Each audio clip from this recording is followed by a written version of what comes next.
in Washington, D.C. with the Washington Monument, the Capitol behind it, and I'm about to go up all the steps to the Lincoln Memorial, and let's see how long this takes and whether I pass out before I get to the top. Whitney and I, when we were at a train station waiting to get on a metro into D.C., saw like a industrial train with 157 cars. That was wicked cool. It was like longer than Rhode Island. Well, I'm already tired. There's my buddy Whitney.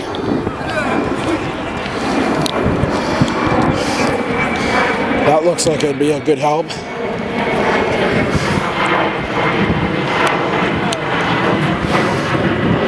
Long walk across.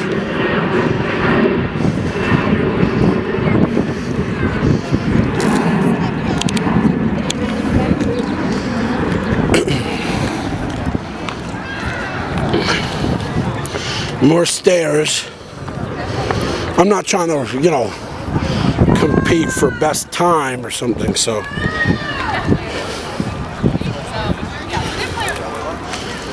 More stairs and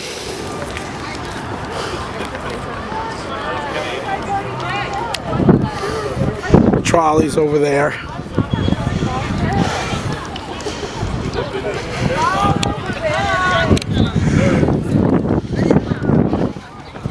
More stairs, a flat, and then it goes steep. Then it's going to get steep. Here we go.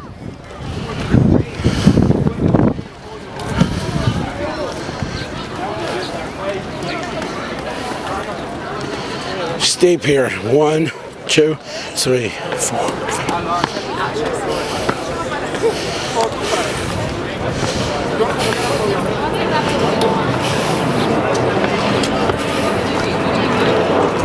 23 stairs.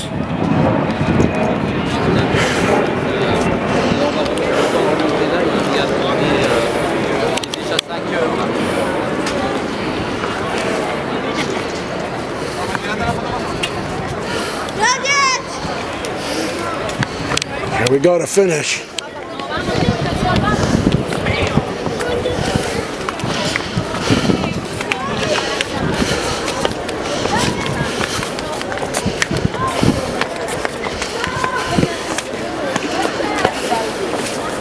$18 more stairs, and we're in.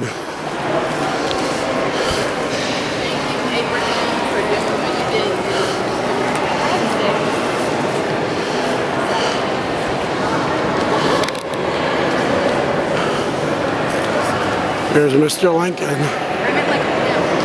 and above it reads, "In this temple, as in the hearts of the people for whom he saved the Union, the memory of Abraham Lincoln is enshrined forever."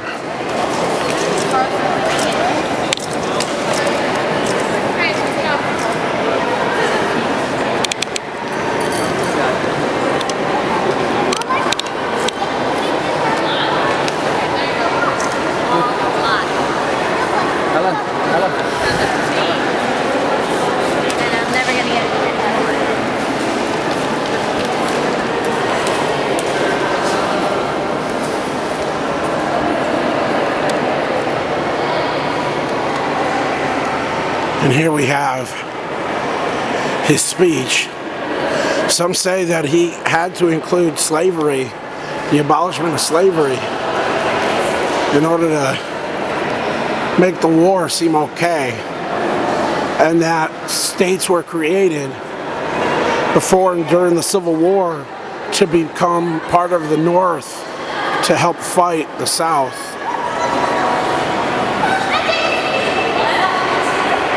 And we have 407 years ago, our fathers brought forth on this continent a new nation, conceived in liberty and dedicated to the proposition that all men are created equal.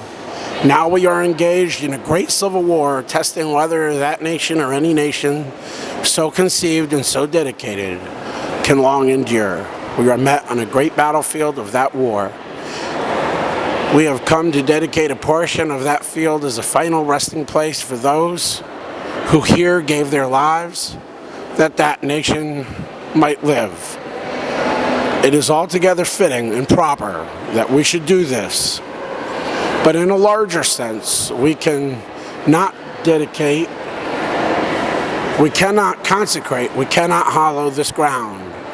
The brave men, living and dead, who struggled here, have consecrated far above our poor power to add or detract. The world will little note nor long remember what we say here, but it can never forget what they did here. It is for us, the living, rather, to be dedicated here to the unfinished work which they who fought here have thus far so nobly advanced.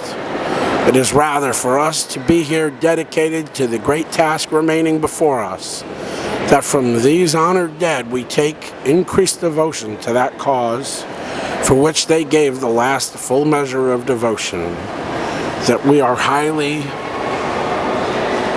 resolved that these dead shall not have died in vain, that this nation under God shall have a new birth of freedom, and that government of the people, by the people, for the people, shall not perish from the earth. What a great speech.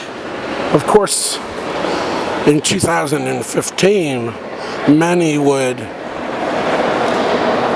question whether government is of the people, by the people, or for the people, and suggest rather that government these days is more serving of the government and the people who pay for their campaigns. But I'd like to think that at some point, some great leader will again restore that great concept and put into practice the government that the Constitution calls for, of the people, by the people, and for the people.